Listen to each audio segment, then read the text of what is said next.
we can't possibly have you here and talk about game shows at all without mentioning Alan.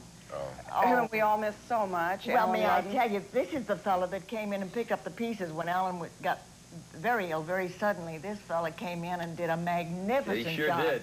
Didn't he? He sure did. And then I took some of those pieces and made them into smaller pieces.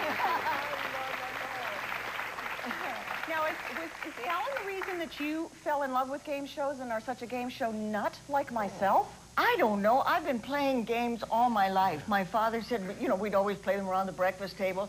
And he said, for years, my daughter gave it away, and then she started selling them. We said, you know, and it was so, we really did have such fun. And so when game shows became so popular, it was a natural. Now, Just Men was on NBC. Yes. Very briefly, for 13 happy weeks. Yes, and, but you're the only lady ever to win an Emmy, and like one of the only female hosts. I think it was gender-oriented. I think that Emmy, I think they just said, oh, well, let's give it to the old broad. You know, I don't think so. How did Just Men come about, and what was the premise? The premise was, I loved the odds. It was there were two lady contestants who really had nothing to do with the show. We just sort of had them there to make it sort of a game. But it was 7 fellas, sports figures or show business figures or whatever. And I just would go around and we would have a question, rather a provocative question, and I would ask for their answers. And we'd do 5 shows in a day. And on the first show, they were all kind of feeling each other out to see, you know, okay, well, I can say something funnier than you. By Wednesday, they had sorted out the black hats and the white hats. By Friday, I needed a whip and a chair. I mean, it was great fun. It's not an easy gig, is it? No, but it's fun. No, it's great fun, but the thing... But you have to be a mental editor all the time. You're thinking on your feet. I had to edit you once when you did a striptease on the match game. Do you remember that? Betty did wonderful taste. Oh, it was a great taste, yeah. She did a striptease down to what? I don't know what provoked it, but all of a sudden she got out of her chair, and we had a wonderful director who hit the music, da-da-da-da-da, and she started taking it all off. And we all grabbed her and stopped her. For $10, what's the name of that song?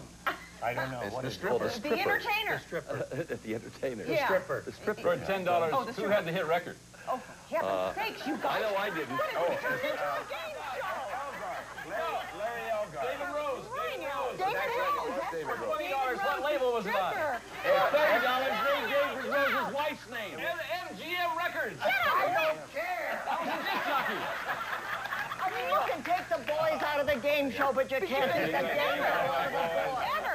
I have yet another clip from Trivia Trap, but I don't even remember this. But we have another You're not the only one. I guess it's you and me making asses of ourselves. Again? What else is new? It's hard for me to believe. Here's me and Betty on Trivia. Vicki Lawrence, second question. Shooting. Shooting it is. Who shot and wounded Alabama Governor George Wallace? Jane. I have no idea. Oh, that blonde kid, Tom something. Arthur Bremer. Arthur They Bremer. call him Tom for short. That's all.